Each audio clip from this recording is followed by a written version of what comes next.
We're in our Euro car clinic now, moving into appliance repair.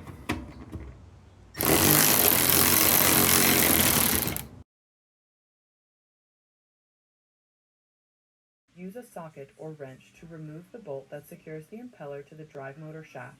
Grasp the impeller firmly and pull it out of the washer.